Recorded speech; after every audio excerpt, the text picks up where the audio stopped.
Hi, and welcome to Sunset Rewind. I'm Kevin Dole, along with Mo Padios, doing our Sunset preview this year for the Sunset League teams. Today we're going to talk about the Edison Chargers, Coach.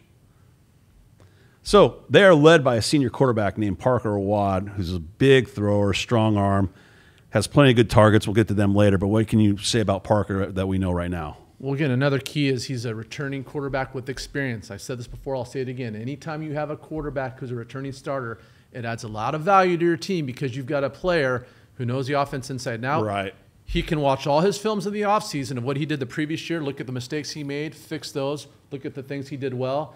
And I think when you have a quarterback like that on the field, it's like having an extra coach because he knows the offense like the coach does.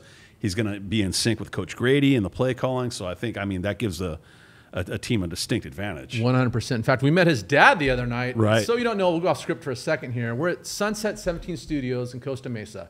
And basically what this is a setup that if you want to do a podcast, they've got the camera, the gear, the lights, all the things you need. So if that's something you're interested in, come on down. Love his dad this was place. Here because they were doing kind of an open house. Right. He was here with Tripp's dad. We talked to those guys for a while. Two great guys. Great guys, so, great guys. You know, I haven't met Awad yet, the player, but if he's anything like his dad, you got to assume he's a good I really look forward to watching him throw the ball around this year. And, Who's he throwing to? Well, his number one target's going to be Tucker Tripp, of course. We met his father the other day.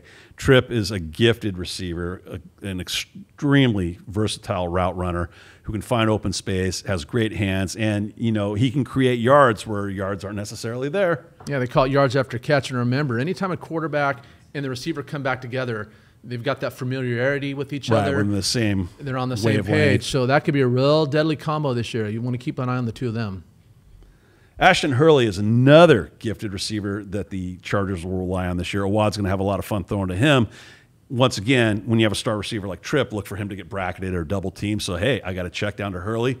Hurley's fast. He can get in open space and make some good things happen, too, for the Chargers. Yeah, and the difference between a good quarterback and a great quarterback is their ability to read the defense. If Awad can recognize right away that his number one target is being double-teamed, now you're going to go through your progressions. And, lots of times high school quarterbacks who are average, they'll have their focus on the one guy. They get tunnel vision. Exactly. And if he's open, great. If he's not, let's just try to force it in there, which is the worst thing you can do.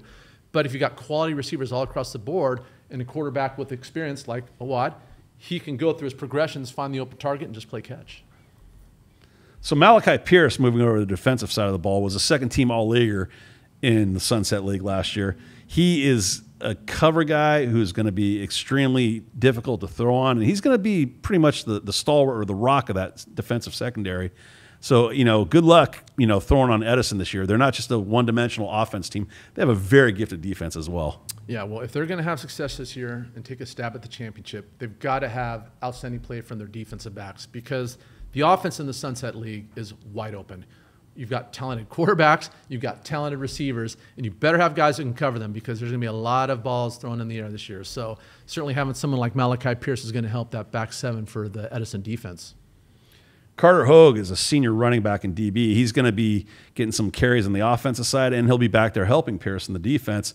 He's one of those versatile athlete guys who's, probably never going to come off the field because he's going to be, they're going to rely on him on both sides of the ball. So when you have a versatile guy like that, I think, it motivates your team when you see a guy who's never coming off the field. It inspires your teammates to, make plays. He's a football player. He's a football player, exactly. Usually your DBs on defense are receivers on offense. Right. This guy goes from defensive back to running He's back. just a dude. He's always on the field. And it's like you said, he'll be all over the field on offense and defense. And those are the guys you got to look for to make those big plays at key times. So certainly having Carter Hogue on your team is going to help you both offensively and defensively.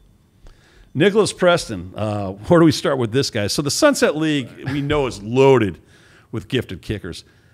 And Preston was the one who actually got the kicker of the year last year in the Sunset League. So when you have guys that are kicking the ball in excess of 50, 55 yards in high school, we know that this guy's getting college looks and he goes to the kicking camps. But Preston is such a nice weapon to have because, there's going to be those tight games. And a lot of high schools, you may need a 50-yard field goal to win a game, and you don't have the kicker that can do it. If you're the Edison Chargers, you do. 100%. At the end of the day, you got to score points. Ideally, you want to get the touchdowns, but if you got to get the field goals, they add up too. It's amazing when you talk about the Sunset League, when we talk about offense and defense. We've talked to all the coaches. almost every one of them has a kicker that's ranked at the Chris Saylor kicking camp. Right. He was a UCLA guy, right? Right, right. Yeah. it's like, I don't know how you win that award because they're all kicking 55 yards plus. So well, that shows you how good they really are. Exactly. So special teams, Edison's in good hands, especially when you got a kicker of that quality. So not to mention he's going to put the ball in the end zone most of the time and prohibit run backs. You know, exactly. Remember, special teams is 1/3 of the game. We talk offense and defense, but 1/3 of it is special teams. Then we have Logan Gregory. This is the heart and soul of the linebacker core. Hard-nosed kid, you know, big hitter. You can see him making a play against Los Al last year.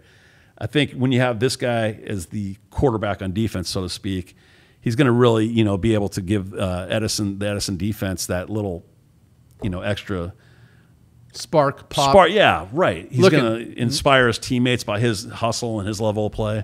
Nothing can turn a game around than something like a big hit right. from a defender. And usually it comes from your middle linebackers. Yep. All right, that's not to say the DBs and D linemen can't hit, because they certainly can. But when that linebacker gets a big pop in the middle of the field and jars the ball loose, everybody goes crazy. Well, like you can see how ferocious this hit is right here. Exactly. So he'll be key to their defense this year, no doubt about it. So here's the Edison schedule. We can see they have non-league. They're going to go ahead and play Venice and Lusinger, Orange Lutheran, Palos Verdes, and San Clemente before they get into league. What do you see in their preseason schedule, Coach? I'm looking at Orange Lutheran. That's a team that, if I'm not mistaken, beat Corona Del Mar last year in the quarterfinals. It's a Trinity League team. Of course, San Clemente is a solid team. That's the team actually Corona Del Mar beat last year 7-3. So that'll give us kind of an idea of what kind of team. Well, here, I'll take a step back. We talked to Coach Brady earlier in the week, and I asked him a question. I said, Coach, what kind of team are you going to have this year? You know, give me your overall opinion. He said, well, we're just going to have to wait and see. Right. And I'm like, well, that's your, like, can you give me a little more, Coach? But he's right, because all the weightlifting, all the 7-on. Who's going to show up on game night? Right, no, but that's all fine. That's a part of football, right. But it's not football. Right. His point was, let's get the pads on. Let's get the helmets on. Let's strap on the gear and start hitting and really find out what we got. So to his point, he's right. Let's just wait and see. So after those 5 non-league games, I think we'll have a real good idea of not only Edison, but all the teams in the Sunset League, where they're at, how they stack up against each other as we head into league play. So the keys to success for Edison this year: rely on your team leaders. You have a great senior group of kids. You know, you have the up-and-coming players on the team, you know, the underclassmen or maybe the juniors. Rely on your leadership. Trust in Awad. Trust in Tripp. You know, the guys that have been there, done that. If they can rely on their leadership and their wonderful coaching staff. Remember, Coach Dave White is on that staff. That's an Edison legend who was there for years, and he's back on Coach Grady's staff. When they come back, like yeah, usually they retire off in the sunset. You never see them again. I mean, the leadership they have at that school is amazing. So, I mean, you got all of that. Just trust in your leadership, and I think Edison can accomplish great things this year and make a deep run in CIF. And I mean, potentially, you know, who knows? Yeah, why not them? And then the keys to success: obviously, close the gap. You know, last year they lost to Los Al by 8 points. They were right there. It was a one-score ball game, kind of got jumped on early. Los Al got that big lead. Edison battled back, made it close, but just wasn't enough. But, yeah, that's a great point. Close that gap, because they were 8 points away from being league champions. Correct. That's how close it was. Correct. So you think about in the offseason, all the lifting, all the running. Yeah. Do you have 8 more points in you? Can you squeeze 8 more points out of that offseason effort? And you know they're motivated. You know they're motivated. 100%. Yeah. So Edison should be a really fun and exciting team to watch this year. So thank you once again for joining us on another episode of Sunset Rewind. I'm Kevin Dole. This is Mo Padios. Have a great day. God bless you.